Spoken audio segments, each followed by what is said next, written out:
Welcome friends, welcome in our YouTube channel. Shiv consultancy के YouTube channel में आप सभी का स्वागत है। अभी मौसम चल रहा है, हाउसिंग सोसाइटीज़ में अकाउंटिंग हो रहा है, कहीं पे एजीएम के प्लानिंग हो रहे हैं, कहीं पे बैलेंस शीट का अभी तक प्रिपरेशन ही चल रहा है। तो ऐसे सारे दौर से अभी हाउसिंग सोसाइटीज़ गुजर रही है। तो इसमें एक ऐसा सेक्टर है कि जिसमें अगर आप काम नहीं करोगे तो आगे जाके थोड़ा सा डिफ़िकल्टीज आने के चांसेस है।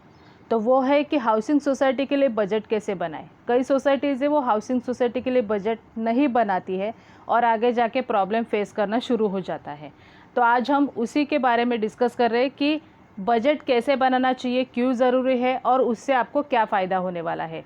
तो ये वीडियो आप एंड तक ज़रूर देखिए ताकि इसके बारे में आपको थोड़ा इन्फॉर्मेशन भी मिल जाएगा और जब भी आप काम करने जाओगे तो उसमें आपको आसानी भी होगी।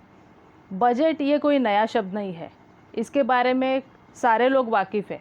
बिकॉज़ सारे लोग जो है वो इंडिया का पूरा बजट जानने के लिए उत्सुक रहते हैं कि उसमें हमें क्या बेनिफिट मिलने वाले हैं, कौन से सेक्टर को क्या मिलने वाला है, इसमें कुछ सरकार से छूट मिलने वाली है क्या, या फिर आगे के फाइनेंशियल प्लानिंग क्या रहेंगे और मनी जो कलेक्शन है उसमें प्रपोर्शन कैसा रहेगा, उसमें क्या प्लानिंग होने वाला है, ब्ला ब्ला ब्ला। ये सारे प्लानिंग आपको इंडिया के बजट में मिलते हैं। लेकिन वहाँ पे जो अपने वित्तीय मंत्री है वो आपको बजट बताती है, लेकिन हाउसिंग सोसाइटीज़ में जो मैनेजिंग कमेटी है वो बजट बनाती है और जनरल बॉडी मेंबर्स के सामने प्रेजेंट करती है। तो बजट एग्जैक्टली ये है कि आपके पास जो कलेक्शन है या पोटेंशियल कलेक्शन आने वाला है, तो उस केस में अगर आपके मनी को आपको प्लान करना है तो आप कौन से सेक्टर में उसको डालना चाहते हैं, या अगर आप कुछ फ्यूचर प्लानिंग करना चाहते हैं तो कैसे रहेगा, ये सारा आपको बजट के थ्रू मिलता है। तो जनरली जब भी आपका एजीएम कंडक्ट करने के पहले आपको ये बजट बना लेना है। वो बजट बनाने के बाद आप अगर हो सके तो आप उसकी कॉपी आपके जनरल मेंबर्स के साथ शेयर कर सकते हैं ताकि उनको भी उस बारे में पता रहेगा। जो भी आप एजेंडा सर्कुलेट करोगे उसके साथ ये कॉपी अटैच करके दे सकते हो। और अगर आपको वैसा नहीं करना है, आपके यहाँ पे प्रेजेंटेशन की कुछ सुविधा है या आपके यहाँ पे सफिशिएंट स्पेस है सोसाइटी में या फिर आपके कॉन्फ्रेंस हॉल में जहाँ पे आप एजीएम को कंडक्ट करते हो, तो वहाँ पे आप इसको प्रेजेंट कर सकते हैं कि बजट आपका कैसे बना है और कैसे ये फ्लो होगा, कैसे ये काम करेगा। अभी सबसे बड़ा सवाल आता है कि हाउसिंग सोसाइटी के लिए बजट, ये क्या बात हुई और क्या ज़रूरी है। इंडिया का तो समझा, फाइनेंशियल समझा, बिजनेस है तो समझा, लेकिन हाउसिंग सोसाइटीज़ के लिए बजट की क्या ज़रूरी है। हाँ, लेकिन हाउसिंग सोसाइटीज़ के लिए बजट भी उतना ही ज़रूरी है। बिकॉज जो भी कलेक्शन हुआ है वो मेंबर्स को समझने के लिए आसानी हो जाती है। बैलेंस शीट तो आप दिखा देते हो, लेकिन फ़्लो कैसे होना चाहिए, क्या आपने एक्सपेंसेस लास्ट ईयर किए और क्या इस ईयर आप करने जा रहे हो या कुछ प्लानिंग करने जा रहे हो, तो उसके बारे में थोड़ी सी क्लैरिटी सोसाइटी के लोगों को आ जाती है।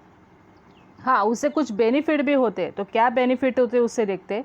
एक तो जो आपने बैलेंस शीट बनाई उसमें जो इनकम और एक्सपेंडिचर आपने शो किया है मेंबर्स को, तो उसको समझने के लिए आसानी हो जाती है। बिकॉज़ यहाँ पे तो सिर्फ आप फिगर्स दिखाते हो कि किस पे क्या खर्चा हुआ है, यहाँ पे क्या इनकम आया है, या किसका क्या आउटस्टैंडिंग है, प्रोविज़न क्या है, लायबिलिटीज़ क्या है।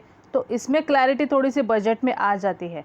कई कई सोसाइटीज़ में क्या होता है कि इनकम ज़्यादा कलेक्शन होता है, लोगों से मेंटेनेंस हाईली चार्ज किया जाता है और कलेक्शन करके सिर्फ उसके एफडीज बना के रखते हैं।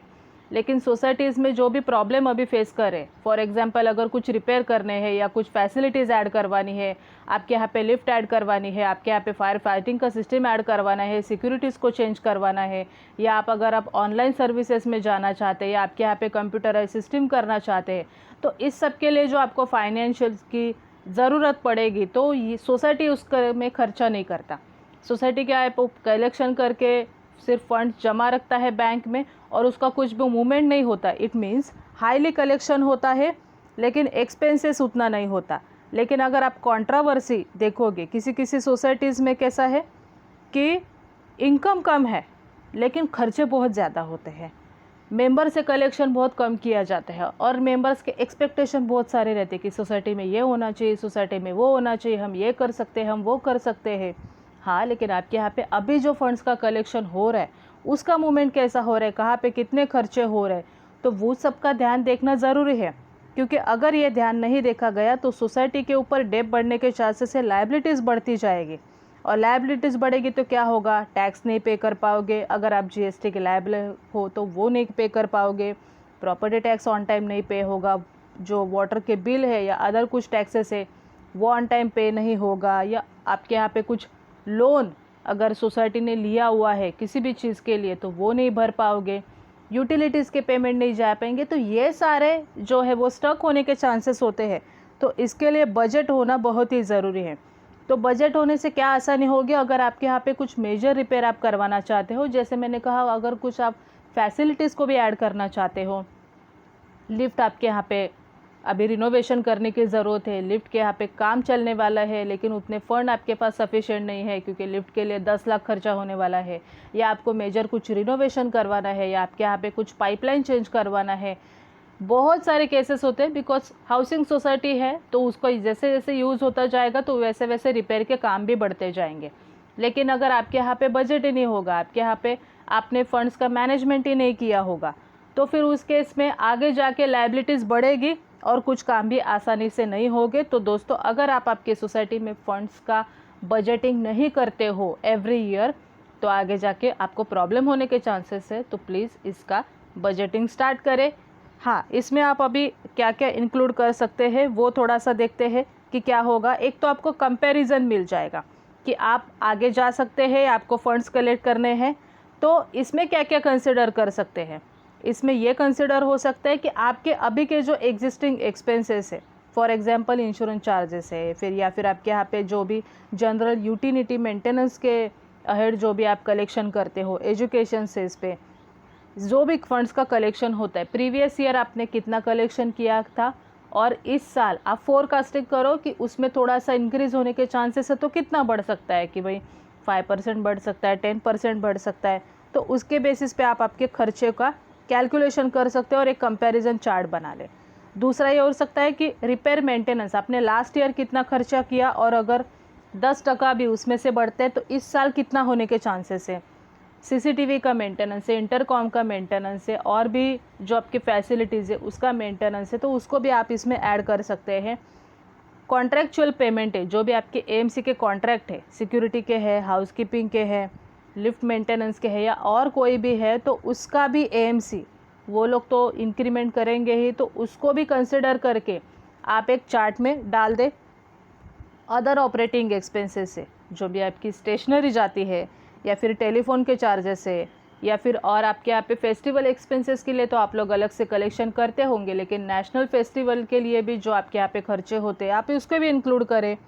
और भी कई खर्चे मैंने यहाँ पे टेबल में दिखाए, आप वैसे आपका चार्ट बना सकते हैं कि इस साल 2021 का जो चार्ट था उसमें आपके क्या एक्सपेंसेस हुए, और अगर फोरकास्टिंग आप करने जाए कि भाई 5% बढ़ सकता है, 10% बढ़ सकता है, तो उसको ऐड करके एक अमाउंट बना ले ताकि एक टेंटेटिव अमाउंट आपके पास आ जाएगा।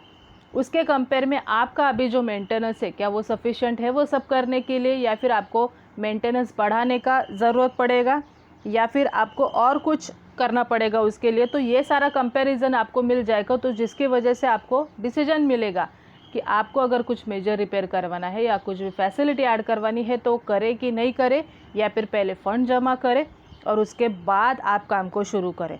तो ऐसे ही कई वीडियोस के लिए आप हमसे जुड़े रहिए। अगर बजट से रिलेटेड आपको कुछ क्वेश्चंस है तो आप हमें कमेंट बॉक्स में डाल के भी पूछ सकते हैं। हाउसिंग सोसाइटी से रिलेटेड कई सारे वीडियोस हम लोग रिलीज़ कर चुके हैं। जीआर जो लेटेस्ट आए थे उसके रिलेटेड भी वीडियोस रिलीज़ कर चुके हैं। बैलेंस शीट को कैसे पढ़ना है, एजीएम को कैसे कंडक्ट करना है, ऑनलाइन एजीएम को कैसे कंडक्ट करना है, या फिर एजीएम के बाद भी पोस्ट एजीएम क्या पार्ट रहता है, ऐसे कई सारे वीडियोस आपको एजीएम से रिलेटेड भी मिलेंगे। तो उसकी लिंक आपको डिस्क्रिप्शन बॉक्स में मिल जाएगी। तो दोस्तों, thank you for watching this video. और अगर पहली बार हमारे चैनल पे आए हो तो लाइक करना और हमारे चैनल को सब्सक्राइब करना ना भूलें, और बेल आइकॉन को भी प्रेस करें ताकि नए जितने भी वीडियोज़ आएंगे उसके सबके नोटिफिकेशन आपको मिल जाएंगे। So thank you for watching this video and keep connected with us. Thank you.